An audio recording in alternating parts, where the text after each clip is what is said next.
To make your peanut butter cookies, you're going to need 2 cups of creamy peanut butter, 1 cup of brown sugar, 1 cup of sugar, 2 eggs, 2 teaspoons of baking soda, 1 teaspoon of vanilla extract, and then you're going to need about 1/8 of a teaspoon of salt. You'll also need a little bit of sugar to do the crisscross pattern on the top of the peanut butter cookies. First, you're going to stir together your 2 cups of peanut butter, 1 cup of sugar, and 1 cup of brown sugar. You might want to go ahead and use the bowl for your stand mixer if you have one, because you are going to beat the eggs in the same bowl.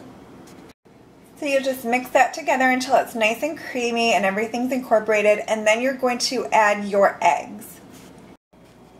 Once you've added your eggs, you're just going to beat it until they're well combined.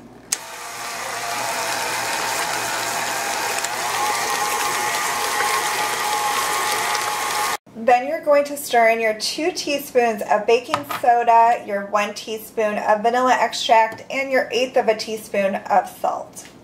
I just like to beat this together for maybe 20 to 30 seconds, just until it's well combined. I have my oven preheated to 350 degrees, and then I have 2 cookie sheets, and I lined them with parchment paper. I am just going to show you one because it'll be a lot easier. If you don't want to use parchment paper, you can just grease your cookie sheets, but I find it makes cleanup a lot easier if you use the parchment paper. You're going to roll your peanut butter cookie dough into 1-inch balls and place them 2 inches apart. So I have my balls of dough all set, and then you're just going to need a little bit of sugar, probably a couple tablespoons. And what you're going to do is just dip your fork in. It's not really going to pick up much of the sugar, but just a little bit. And then you're going to make a crisscross pattern. So you can just push it down in one direction and then push it down going across in the other direction.